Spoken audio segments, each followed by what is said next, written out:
Aunque la idea de una presunta naturaleza humana no resulta atractiva, lo cierto es que en muchos de los casos esto se reduce a una falsa dicotomía, que se nos presentan dos únicas alternativas entre las cuales tenemos que escoger, ignorando totalmente la posibilidad de una tercera vía. Platón habló sobre la indeterminación del ser humano, refiriéndose como un ser neutral, intermedio entre el bien y el mal, al igual que el filósofo renacentista Pico de la Mirandola, que afirmaba que la naturaleza del ser humano es completamente indefinida y libre, por lo que en realidad y pedagógicamente la naturaleza del ser humano es no tener naturaleza alguna.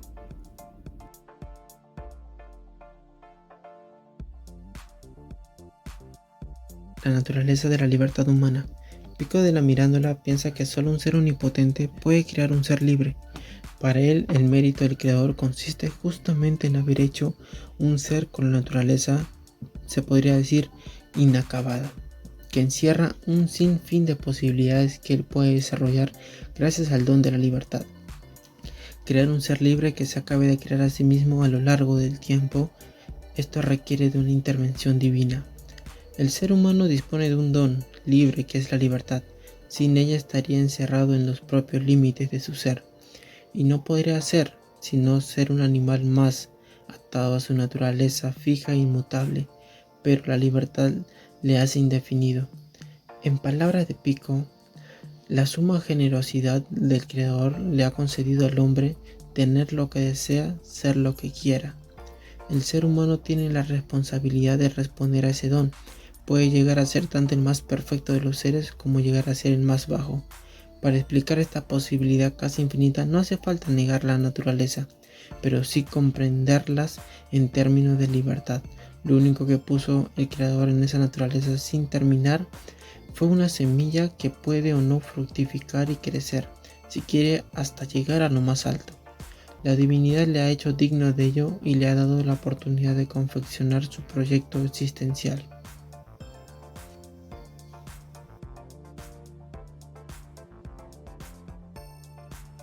En su obra, Pico de la Mirandola destaca la importancia del individuo al argumentar que cada ser humano es único y tiene un valor intrínseco.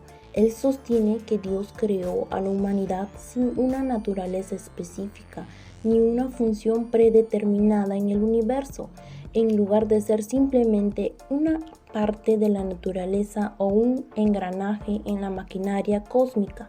El individuo humano es libre para moldear su propio camino y destino.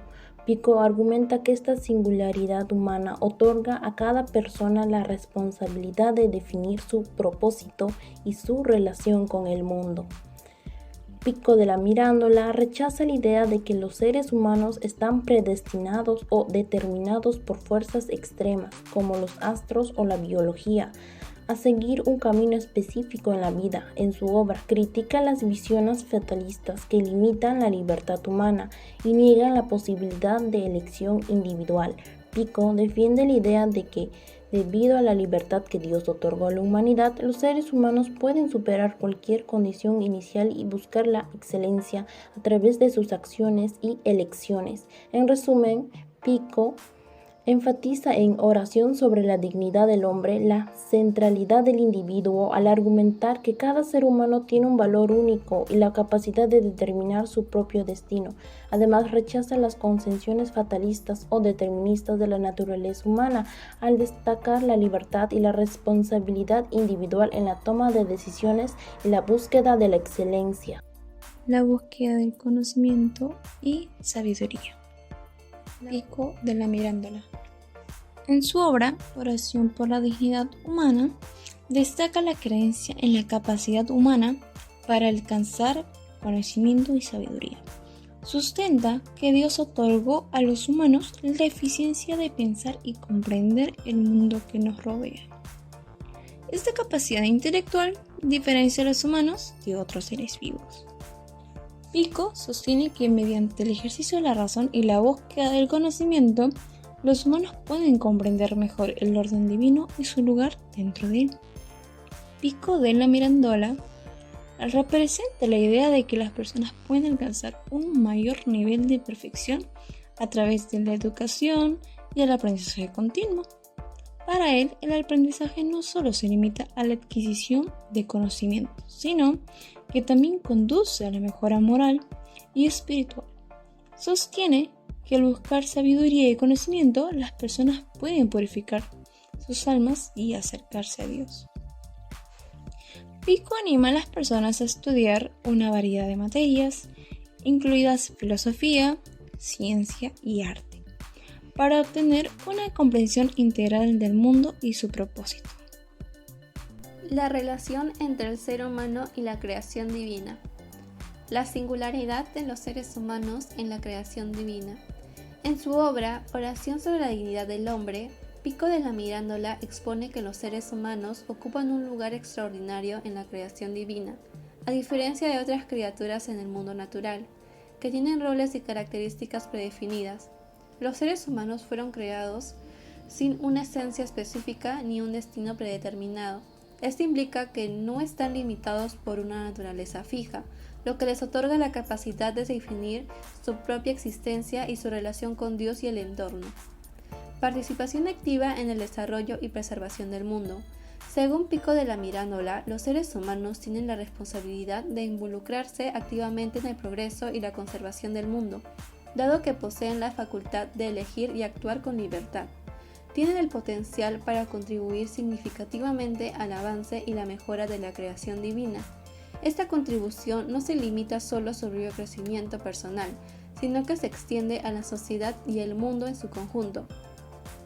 Pico aboga por la idea de que los seres humanos deben emplear su inteligencia y libertad de elección en la búsqueda de la verdad y la sabiduría y la virtud. Al hacerlo, pueden colaborar en la armonía y el perfeccionismo del mundo que Dios ha creado. Esta perspectiva implica un compromiso activo con el mejoramiento personal y la participación activa en el bienestar y el progreso de la humanidad y la creación en su totalidad. La intersección entre filosofía y religión. En cuanto a la existencia de una naturaleza humana, es un tema ampliamente debatido y analizado a través de los años. Uno de los textos más significativos que aborda esta cuestión es el discurso sobre la dignidad humana, escrito por Giovanni Pico de la Mirandola en 1486. En su obra, Pico de la Mirandola sostiene que el ser humano posee una naturaleza dual y única, que lo distingue de todas las demás criaturas del universo. Él argumenta que, a diferencia de los animales que tienen roles y funciones predefinidas, la naturaleza humana tiene la capacidad de autotrascenderse y alcanzar su pleno potencial. Esta idea es central tanto como en la filosofía y la religión, ya que cuestiona la relación entre la humanidad y su entorno metafísico. En ese sentido, la filosofía y la religión encuentran puntos en común en la idea de que el ser humano no se define por su origen, sino por su capacidad de elección y evolución espiritual. La intersección de la filosofía y la religión en el discurso sobre la dignidad humana puede ser vista como una búsqueda de un equilibrio entre la razón y la fe. Pico de la Mirandola reconoce la importancia de ambas dimensiones en la comprensión de la existencia humana y argumenta que no debe ser vista como opuestas o contradictorias, sino como complementarias. Pico de la Mirandola argumenta que los seres humanos no están limitados por una naturaleza humana, sino que son seres libres y autónomos capaces de transformar su propia realidad. En última instancia, el autor plantea que la idea de que nuestra dignidad radica en nuestra capacidad de elegir y forjar nuestro propio destino, y que esta elección y compromiso personal son fundamentales para nuestra relación con lo divino. Influencia de la obra y la filosofía posterior. Discurso sobre la dignidad humana del Pico de la Mirandola ha tenido una importante influencia en la filosofía posterior, al dar una visión humanista de la dignidad y el potencial humano, así como al promover la síntesis de diferentes tradiciones filosóficas y religiosas. Su impacto duró a lo largo de la historia de la filosofía occidental, contribuyendo a la concepción de la naturaleza humana y la ética. Que no exista naturaleza humana quiere decir que el ser humano ha sido puesto en el mundo para definirse y crearse en función de aquello que decida. Es decir, no hay nada dado para nadie. Cada una de las cosas que hacemos es parte de una construcción y puesto que no hay nada dado para ninguno de nosotros, lo único que nos queda es aceptar la pluralidad del mundo y de las cosas. Es decir, aceptar el cambio en todo lo que existe y asumirlo. Y a esto Pico de la Mirandola le llamó el ser camaleónico, puesto que no hay nada dado, ni el sentido, ni una palabra, construyamos lo que somos.